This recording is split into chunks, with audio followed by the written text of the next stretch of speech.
बोलो श्री नंगली बिहारी भगवान की जय। बोलो श्री परमहंस दयाल जी महाराज की जय।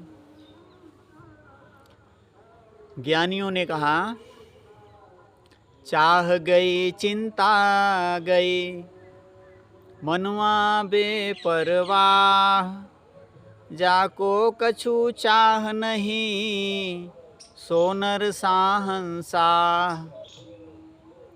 ज्ञानियों ने कहा, अगर आनंद चाहिए तो चाह को छोड़ना होगा, चाह से पीछा छुड़ाना होगा, क्योंकि चाह ही जीव को अपने बंधन में बांधकर 84 की ओर ले जाती है,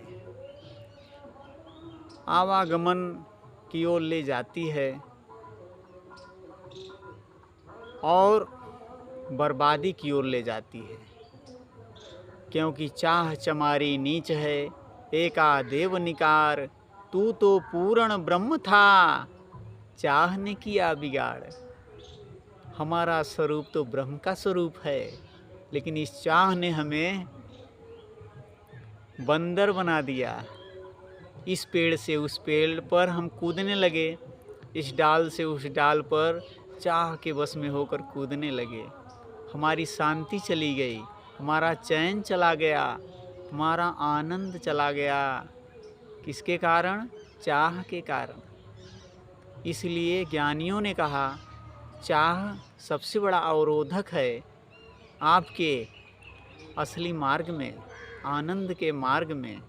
इसलिए ज्ञानियों ने कहा, चाह गई चिंता गई मनवा बेपरवाह। बेपरवाह कबीर साहब ने इसीलिए कहा, क्या कहा कि मन लागो मेरे यार फकीरी में, जो सुख पायो राम भजन में सो सुख नाही अमीरी में। कह रहे हैं, जो हमें सुख, जो शांति भगवान के भजन में मिल रहा है वो अमीरी में नहीं है। इसलिए हे मेरा मन, तू फकीरी में ही लग जा, इसी में आनंद है। फकीरी मतलब अपने सारे फिक्रों को जला देना, फूंक देना, अपनी सारी चिंताओं को, चाह के जंजाल को जला देना ही फकीरी है। इसलिए जो है चाह हम सबके रास्ते का सबसे बड़ा अवरोधक है। और चाह से मुख मोड़कर आप भजन में अपना ध्यान लगा लीजिए, अपना मुख जो है ध्यान और भजन में लगा लीजिए। देखिए चाह से छुटकारा मिल जाएगा, आनंद का जीवन कटने लगेगा। क्योंकि जीवन तो चला जा रहा है, ये रुकने वाला नहीं है, किसी की रोके न रुकेगा। न कोई डॉक्टर रोक पाएगा, न कोई वैद्य रोक पाएगा, न कोई देवी देवता रोक पाएगा। इस जीवन को आज तक किसी ने रोक नहीं पाया है और न आगे कोई रोक पाएगा, क्योंकि यह मृत्यु लोक है। यहाँ जो उपजा है सो नष्ट होगा। इस सिद्धांत को अपने मन को समझा लीजिए। इसलिए जल्दी से जल्दी भजन में लग जाइए और चाह से छुटकारा पा लीजिए। और चाह से छुटकारा पाने का एक ही मार्ग है कि भजन में लग जाना। कौन सा भजन? अपने भजन में, जो हमारा स्वरूप है आत्मोत स्वरूप। आत्मोत स्वरूप जो है वही हमारा असली स्वरूप है, उसी में लग जाना ही भजन में लगना है। और बाहर की कोई क्रिया भजन की नहीं है, अपने अंदर ही भजन है और आप भी इसी के अंदर हैं और उसी में जुड़ जाना ही भजन है।